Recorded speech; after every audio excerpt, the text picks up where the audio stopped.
that's a whole story. We could talk about that another time. But anyway, that was 2018. 2019 was very hard because I had a serious issue in my organization. There was a legal issue that happened, drama in my role as chair. And I think I'm going to talk about that in more detail in the future, just because it went on for 3 years Uh-huh. and ended in 2022. And I'm gonna fast forward for just a minute, but it ended a couple of months before my mother passed. And so I'm gonna go back to 2020. Uh-huh. That was the pandemic, of course. And I worked in a department where we had thousands of students and we had to transition. But then I was not reappointed as department chair because of some other things in my department. And there wasn't a plan for me.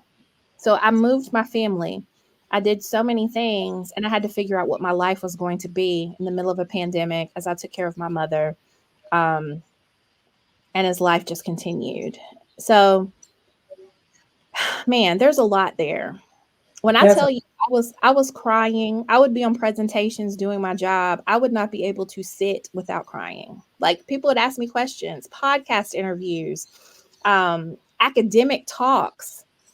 I felt so low. And I think that it's really appropriate that you've brought me on the last day of Women's History Month uh-huh. and that you're also bringing me during a time that we are honoring Dr. Bonnie, because I often tell people from a spiritual perspective, I used to read Psalm 23, and it talks about, yea, though I walk through the valley of the shadow of death, I will fear no evil, for thou art with me.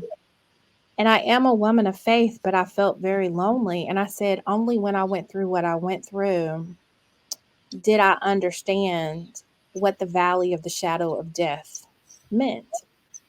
Before, it seemed very abstract, Uh-huh. but when you are up until 3 o'clock in the morning, when you can't go to sleep, when your stomach hurts because you know you're going to be attacked at work and nobody has your back. And I'm saying you're a supervisor and you know HR does not have your back. You know your supervisor does not have courage. You know the people around you are plotting against you. You Uh-huh. know that things are being said about you, and you go to the highest levels of the organization and people don't have answers because they've never seen it, because there's no policy in place to address it. I know I'm talking a lot, but I'll wrap it up real quick and I'll just say, I want you to talk a lot.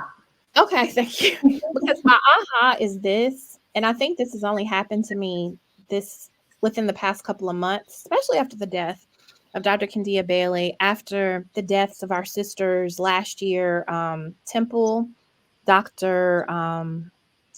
Epps, I believe, Dr. Montague, who was in Uh-huh. Tennessee. You know, people are dying. I mean, Dr. Gay, Claudine Gay. Uh-huh. Um, these places do not protect us. They will Nope. not protect us. And if you go into the wrong place at the wrong time with the wrong boss, with the wrong colleagues, With you are the, pretty with the wrong much leadership. With the wrong wrong leader. leadership. Exactly. You are pretty much putting yourself out there to be, I call it professionally slaughtered or Yes. professionally lynched. Yes. And That's I've had people try to police me and say I shouldn't say that it's a lynching. it is a But lynching. when you look at the history of lynching and you look at how many people supported that in the system and outside the system, Uh-huh. and the lack of care for life Yep. when these things happened, Total these are disregard. professional lynchings. Go Total ahead. disregard. And no, it's not. That's what's straight out of corporate. When I thought about what I wanted this brand to be and what I wanted to reflect, is Yeah. we got to come straight with what it is. It is a lynching. What we're Yes. feeling, it's not nice. It's not these what I call really nice, pretty packaged DEI terms. Now, I believe in all those things, but there's another side of it, and that's what my job and my mission and my calling really is. And I Mm. know that it is yours too. I didn't know this. I didn't know you before. None of this is like planned and orchestrated, but that's how, when I saw your things, I said, oh my God, she's coming straight with it. Also, Thank you. after George Floyd was, they call it murdered, I immediately said, no, this is a lynching. So Mm, even and I was in corporate, and they kept saying, oh, after it's so sad, it's murder. I said, no, it was a lynching. We're going to mm, call it what it is and mm. stop saying even police brutality was too mild. So yes, no, I like the strong terms that fit the circumstance and the situation. It's and so same thing. What we see in the America in America, we see in corporate America. So it mirrors what we see playing out. So when people think, oh, it can't happen in corporate America, well, you're delusional. It is, and we're going to call it what it is. Absolutely. And I want to point out something. And just for me to know, please excuse me, I didn't get this clear first. Would you like for me to call you Yolanda Renee or Yolanda? Oh, you both. I go by Yolanda Renee and Yolanda. Okay. Yeah. So, so Yolanda, what I would like to say is, and I tell you, you know what? The thing that people don't understand in the system is that when people go through stuff like what we've gone through, we have a lot of time to think. We A have a lot. lot of time to reflect. And I Mhm. feel sometimes the difference between what we may have seen in traditional lynchings and what happens with those of us who survive is the question of what happens when someone sees when someone when there was an attempt to lynch them and they live. And that's what I think about, because you know what, let me tell you something. We're about to break this down tonight, baby. You know what, when you I live, wasn't ready, but I'm ready. Let's go. Let's go. when Let's let me tell go. you, when you live, you know what, you see who stood by.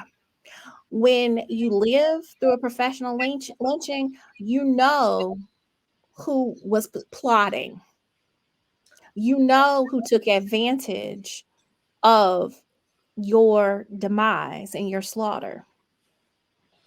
And I think if people truly understood how powerful the people were who they tried to lynch, then they wouldn't have ever done it in the first place. Because I told my husband this, and I will say it very boldly. I said, you know what? They should have killed me when they had a chance. Because when I live, if I live, I promise you, I'm going to write books. This is going to be my mission. You didn't finish the job, You and you didn't should finish the job. have, because you were sloppy with it. But see, if more of us who went through that and survived, if we made it out by the grace of God, by the grace of whatever, then I think people wouldn't do what they did. So we need to bring it if we can bring it. And I know everyone does not have the grace to stand up. Everyone does not have the grace to get on LinkedIn Live or do a podcast or something like that. But there are some of us who are called to this. And when we are called, we must answer. And the intensity with which we must bring this has to be so big and so great that people will never want to even slaughter anyone else again. That's part of our role as well.